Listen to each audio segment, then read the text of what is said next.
Damp rocks and fish boxes. The Whisky Tasting Game.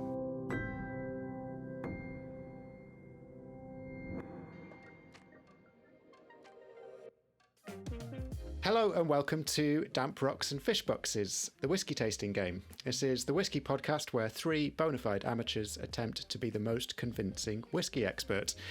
I'm your host, Joe, and with me are my co-hosts, otherwise known as the contestants, Ralph. Hello. And Nathy. Hello. Hello. So, a few weeks ago, I first mentioned to you, why don't we do a whisky podcast? And here we are doing the podcast, so how do you feel about it? I think it's exciting. I'm not sure I fully understand the game yet, but if it involves drinking whiskey, I'm in. Yeah, me too. Sounds good. How about you, Ralph? Are you ready to be a podcaster? I think so. I'm all over the place, a bit apprehensive. I need to know a bit more about it, I think. Oh, okay. You want me to explain the rules? Yeah. Okay, well, the rules are you both have a bottle of whiskey in front of you, which your wives have helpfully prepared for me so you don't know what it is. I do know what it is. And we're going to drink it together. Basically, you have to describe this whiskey as if you were a professional whiskey noser or taster. And I'm going to award points, up to 5 points for each category. And the categories are accuracy, how accurately you can describe it; poetry, how poetically you can describe it; and intrigue, how intriguingly you can describe it. On top of that, once we've tasted the whiskey, you'll be able to score some extra points. You get 1 point each for guessing the region it's from, how strong it is, how old it is, and the distillery. And if you manage to get all 4 of those right, then I'll give you a bonus point as well. And on top of that, there's the Damp Rocks and Fish Boxes bonus. If you manage to use our title phrase, Damp Rocks and Fish Boxes, which, for reference, was lifted from a description of Lagavulin 16. If you manage to use that phrase, then I will award you a bonus, but only if you use it legitimately. If you use it flagrantly or it just doesn't make any sense, then I'll actually deduct points, so use sparingly. And that's it, I think.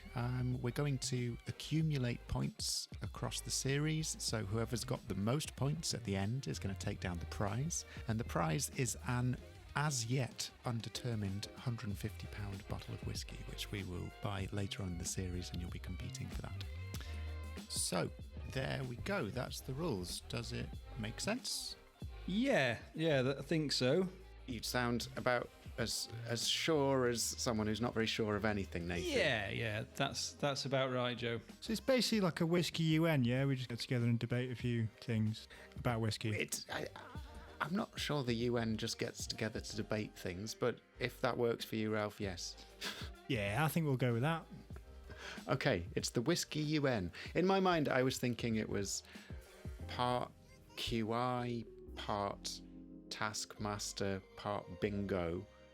And the bingo part is if you guys say the stuff that's written on the bottle or that's in the official tasting notes, then it's like you're ticking off numbers in bingo. The QI thing, because, honestly, if you make me laugh or you tell me something that's just interesting, whether or not it's to do with this whiskey, I'll consider giving you accuracy points.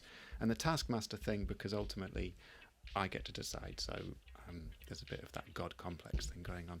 But another way of looking at it is the Whisky UN. So anyway, do you want to get going with our mystery whiskey? Let's hit the dram.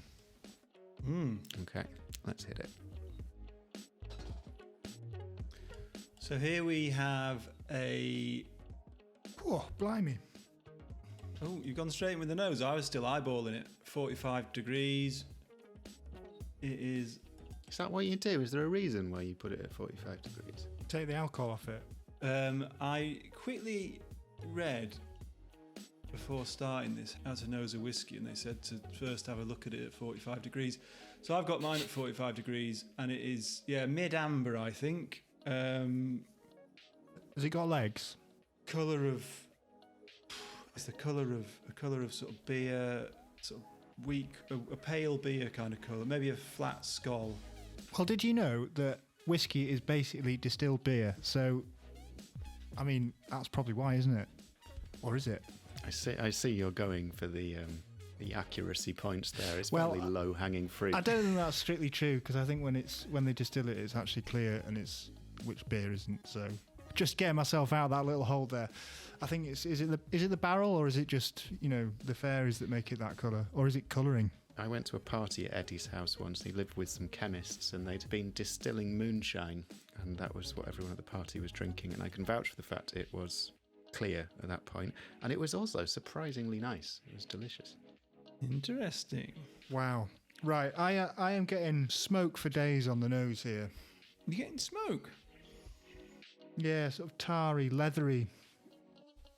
It's tangy. So are you not getting smoke, Nathy? I think that my sense of smell might have failed me today, but I'm not getting heavy smoke, no.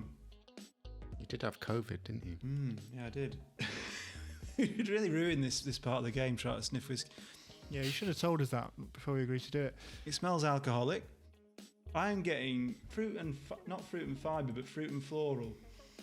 A sort of slightly citrusy notes and the floral kind of meadowy taste, possibly. Well, I say taste, smell.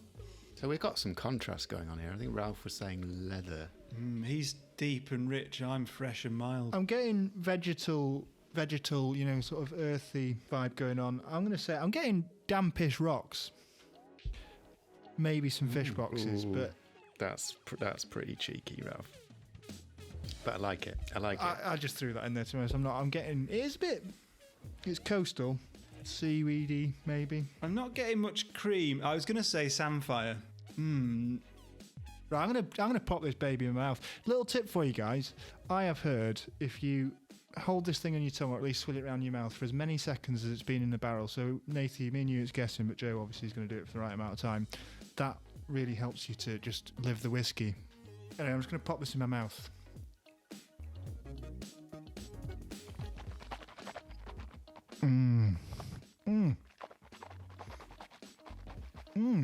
Sounds like you're bloody using mouthwash.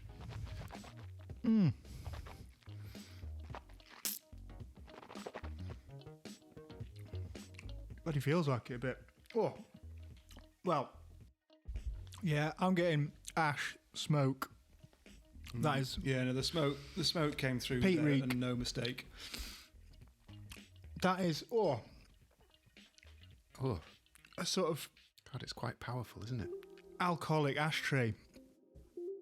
Does it make you miss smoking, Ralph, or does it make you happy that you're an ex-smoker? I don't really draw those comparisons. Some people do talk about cigar smoke and stuff. I don't think it's that. No, different vibe. You did say ashtray, didn't you? Well, yeah, you're right. I did. You really, you really undone me there.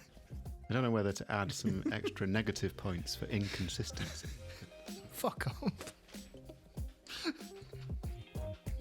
So I think gorse, possibly a gorse bush fire. With a gorse bush fire where the wind has whipped up across the bay. With sea. I see he was going for poetry, but kind of fizzled out. I tell you that is fish boxes in the morning mist with a dewy bagpiper. There is a fishiness to it. Calling in the fishwives with his merry tune. You know, I wasn't getting leather before, but I am now getting sole of foot. You know the saltiness on the sole of a maiden's foot. Possibly horse hoof as well, actually. Sole of a maiden's foot and a possible touch of horse hoof. That's amazing. I'm not that familiar with a maiden's foot. If you've ever licked either of those things, you'd know what I was talking about. I think it's quite amazing, isn't it? How like the nose, it just smelled quite strongly of whiskey and a little bit smoky. But as soon as I put it in my mouth, that's taking me to all kinds of places. Are you getting the iodine? Would you put that on your scabs? God, it's years since I've smelled iodine. I mean, yeah, that is lovely. Is it a space side, would you say, Nathan? I wouldn't. Bit of gamesmanship there. I wouldn't. It might be a Highland. It could be a Highland, or maybe it could even be an English whiskey. You know. No, that's not fitting in with the bagpipe on the pier narrative that I've been painting. Calling the fishwives in with his merry piping in a dawn with a peat fire behind him. Underneath the smokiness, there is a richness and a slight caramel, possibly a cinder toffee flavour to it. But then that spicy smoky oomph comes back in. That is great. Yeah, I'm getting cinnamon. I'm getting possibly even getting a touch of star anise or aniseed. Yeah, I've just got licorice. I don't think that's on the notes. I want to say toffee apples, but you can't know. I quite like that as a move in the game, Ralph, to say I'm going with licorice, but I don't think it's on the notes. I mean, we're getting points for gamesmanship. I you know, if I lure Nathy down a few cul-de-sacs that you get stuck in, and you know, bit like call my bluff. I don't think you need to do that. I'll charge straight down those cul-de-sacs of my own accord. Oh, okay, he'll do it himself. I won't rule out giving points for gamesmanship, but it's not on the official list. So, have you had your fill? Have you said your pieces, or is there anything more you'd like to add? Some final words, perhaps? Right, give me 2 seconds. I'm just going to have one more. I just want to say it's really, really nice. I love it. It's really cheered me up. Okay, that's noted, Ralph. That's noted. And I think I've got this in the bag. Mind you, I think I'll look like a bit of a dickhead if it's not what I thought it is. That's part of the game, isn't it? So Ralph is supremely confident at this stage. Well, I'm sticking with my space side. Oh, sorry, I'm giving the game away. I think there could be a bit of blackcurrant on the end there. Yeah, I like that. A bit of blackcurrant. Yeah, good. So, intrigue, poetry, and accuracy. I think somewhere in Ralph's ramblings, he said some pretty weird and intriguing stuff. He got lost in the Zoom ether occasionally. I think he's slightly nosing it on intrigue, although I did like the story, Nathy, but it kind of tailed off. So we'll go 4-3 on that. What was Nathy's story? I've forgotten. I was too busy. Hang on, what the fuck did? Yeah, I was talking. That was my poem, I suppose. Actually, is that what you're talking about? Yeah, go on, hit us with that again if you would. We wouldn't mind. Just so I can just see where Joe's at with his intrigue and that. Well, no, maybe the intrigue. That's what I was wondering, because I thought really the intriguing thing I said was more about the maiden's cleft foot and the salt on the underside of a shorn hoof. To be fair, okay, yeah, I stand corrected. Sorry, it's hard to keep track of things in this. I'll go 4 points, Nathy, 2 points, Ralph. Joe, you're such a bloody pushover. Poetry. Unfortunately, Ralph, you didn't even make an effort with poetry. You said things like, it's bloody nice, whereas Nathy was trying. So we'll go 3-1 on that. On what? Intrigue? No, on poetry. Oh, okay. And then accuracy. Accuracy, you were both pretty good. Both pretty good. Hitting a lot of the same stuff. You know, the official things is obviously there's smoke, there's a bit of salt, it is a maritime whiskey, there's a bit of burnt sugar and things like that, but you missed a lot of stuff. You missed a lot. You missed the heather. Did Nathy say sea salt? I think he mentioned salt. I did mean to say heather. I said gorse, which I think is sort of a sister. Yeah, and you know the difference between those two, I suppose. You can pick them out of a lineup. Yeah, look, gorse and heather are pretty close, so I think that edges it my direction, I think. I'm a bit disgruntled with this 3-1 score. I take it you give me 1 for poetry. Is that what you said?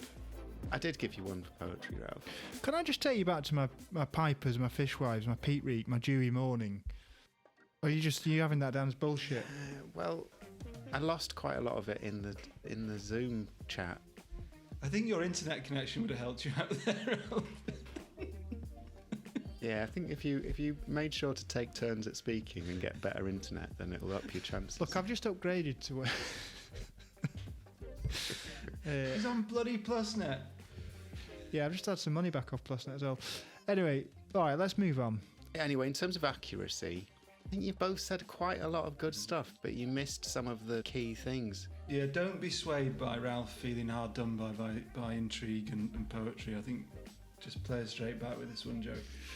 I've had a few decades of this, and yeah, I was hoping you'd change, but no, this is like the Monopoly of Ford all over again, really, isn't it? I mean, okay, I'm going to read some stuff to you now. So we've got heather, white pepper, brine, smoke, malt. We've got saltiness. We've got fresh oysters, citrus sweetness, fragrant nose, kippers, dried fruit. Who's claiming all this stuff? I mean, you were all talking round it, but I didn't hear a lot of the actual stuff. I'll have that. I said fishwives. I said peat reek. You didn't mention pipers, but I think that was between the lines of what you were saying. I think that was there. Dewy morning. I said a lot of that stuff. I think there was, I mean, in fairness, I did cover my bases, but there was a lot of chat about fruit and peel and citrus